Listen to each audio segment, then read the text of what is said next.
Assalamualaikum warahmatullahi wabarakatuh. Alhamdulillahi rabbil alamin. Wassalatu wassalamu ala sayyidina Muhammadin wa ala alihi wa sahbihi ajma'in. Wa qala Allah subhanahu wa ta'ala fil Qur'anil Karim. Bismillahirrahmanirrahim.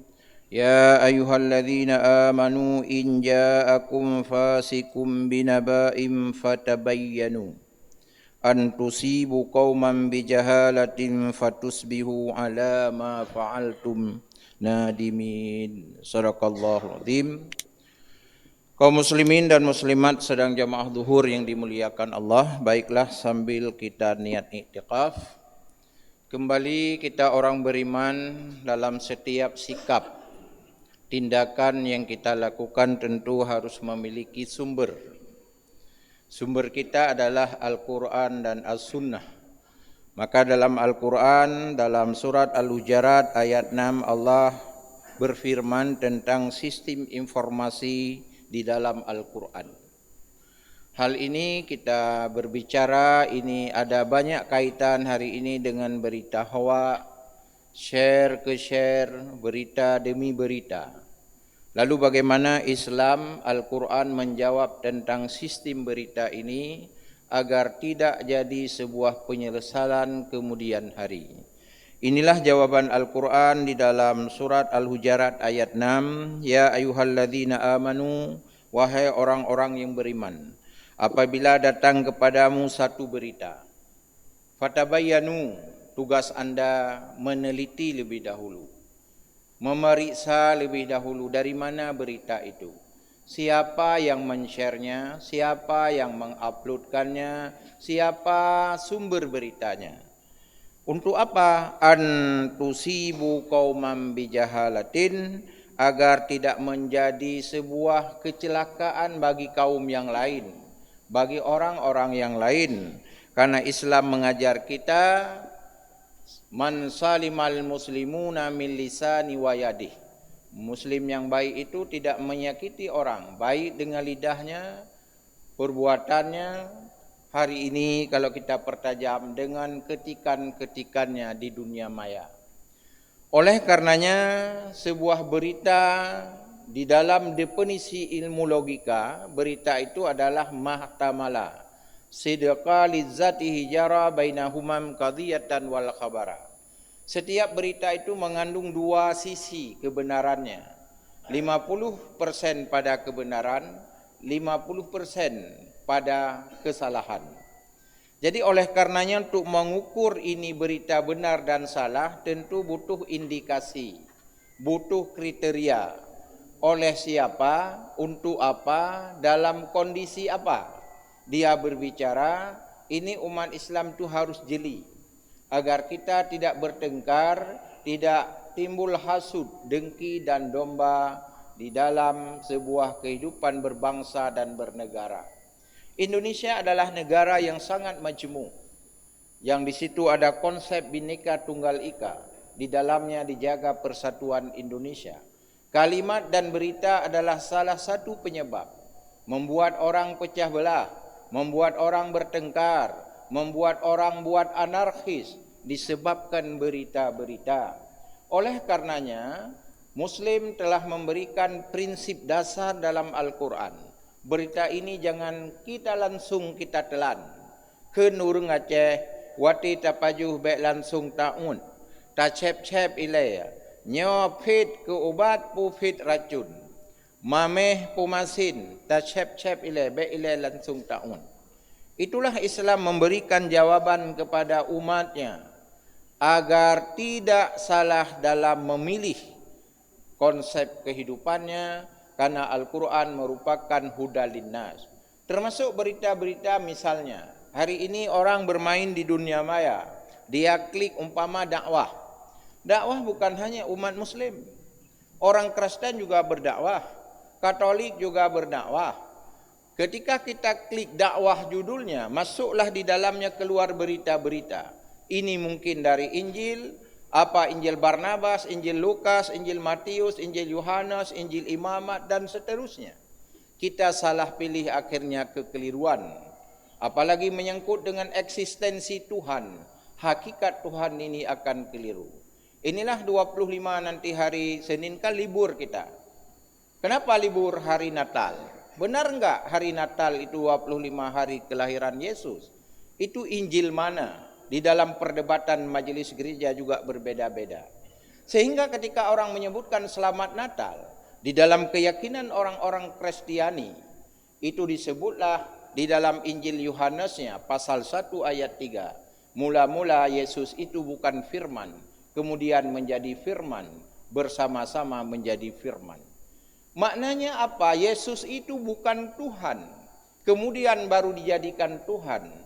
Pertanyaan kita, bisakah manusia menjadi Tuhan? Tuhan itu manusia?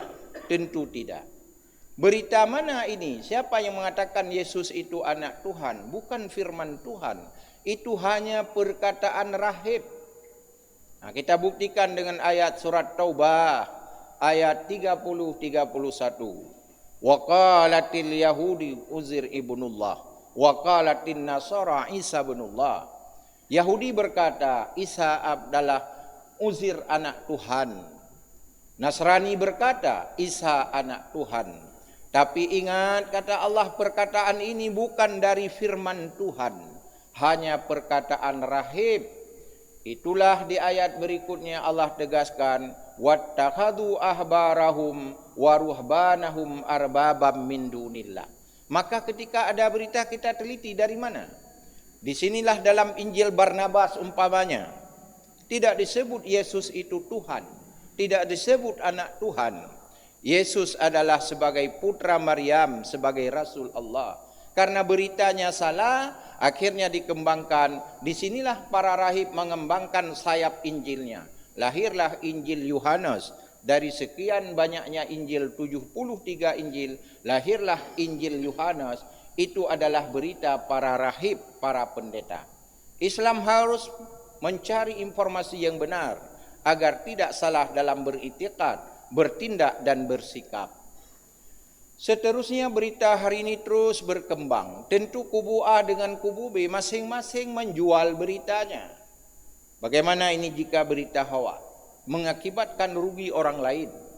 Secara negara juga terlarang, agama apalagi.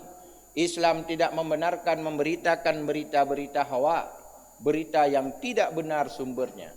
Maka orang beriman selalu dia harus teliti. Fatabayyanu, kata Allah dalam surat Al-Hujurat ayat 6. Periksa dulu, ini berita dari mana? Kubu Kristen, kubu Katolik, kubu Buddha, kubu Hindu, atau lainnya? Paslon 1, 2, 3 dan seterusnya. Ini perlu kita sikapi, apalagi tahun-tahun politik di depan kita. Hari ini sedang heboh. Bagaimana berita di dunia maya yang tidak membuat mereka itu sehat di dalam berpikir. Masing-masing menjelekkan kubu A dan kubu B.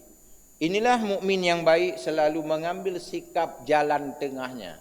Artinya pariksa, fatabayanu, dalam bahasa ilmiah disebut penelitian, teliti, observasi, cari sumber asalnya, benar atau tidak.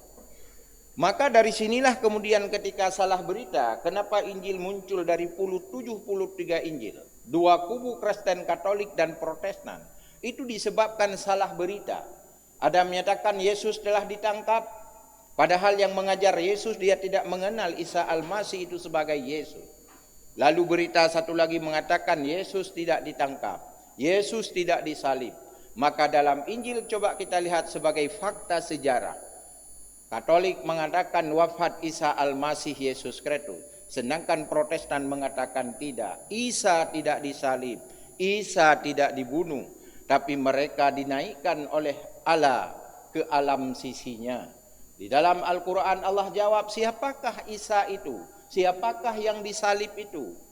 Wa qaulihim inna qatalna Isa bin Maryam Rasulullah. Isa sebagai putra Maryam, sebagai Rasul Allah. Wa ma qataluhu, tidak pernah dibunuh. Wa ma salabuhu, tidak pernah disalib. Siapa yang disalib? Walakin syubihalahum, ada yang mirip dengan Isa Al-Masih. Itulah di dalam sejarah agama yang disebut dengan Yudas Askariot. itu terjadi pada masa Kaisar Romawi, saat itu bernama Raja Herodes. Terus perkembangan berita ini muncul. Maka kubu-kubu yang membela, dia lahirlah Kristen Katolik. Kubu yang tidak setuju, lahirlah Kristen Protestan. Asal kata protes, tidak setuju. Mana mungkin Tuhan itu bisa disalib? Ini sungguh aneh pada Tuhan. Kami tidak percaya, kami tidak yakin, kata Kristen Protestan. Kami protes. Itulah kemudian lahir Kristen Protestan. Di Almanak sebagai bukti kita lihat, di Indonesia disetujui oleh negara. Bulan 4 wafat Isa Al-Masih Yesus Kristus. 1 bulan kemudian bulan 5 ditulis kalendernya juga libur kenaikan Isa Al-Masih Yesus Kristus. Tanggal 25 nanti 4 hari lagi kita akan libur kembali tentang hari Natal. Ini semua adalah berita dari rahib, bukan dari firman Tuhan. Oleh karenanya berita kita harus jelas. Firman Allah tegas dan jelas. Karena dalam Al-Quran, "Dzalikal kitabu la raiba fihi hudal lil muttaqin", tidak ada cerita ragu. Maka berita yang pasti adalah dalam Al-Quran. Maka ketika ada berita yang simpang siur, kembali kepada Al-Quran. Apalagi tentang eksistensi Tuhan, tentang hakikat Tuhan, agar tidak salah menganggap Tuhan. Mana Tuhan yang sebenarnya? La ilaha illallah, tiada Tuhan yang ma'bud bihaq illallah, kecuali Allah. Ini adalah Al-Quran memberi jawaban. Ketika ada berita, Islam sangat selektif. Tidak langsung kita telan. Inilah jawaban Al-Quran di dalam surat Al-Hujarat ayat 6. Maka orang yang mukmin selalu hidupnya terpetunjuk, terarah dalam hidupnya. Kenapa Al-Quran mengarah kita kepada jalan hudal linnas? Itulah orang yang mukmin, tidak hidupnya gelisah, hidupnya tidak gundah, hidupnya selalu aman. Kenapa? Ada pedoman hidup. Kalau istilah dalam buku, ada paduannya. Jadi ketika ada masalah, kembali buku paduannya. Sehingga hidup kita lebih aman dan nyaman. Bermanfaat hendaknya. Assalamualaikum warahmatullahi wabarakatuh.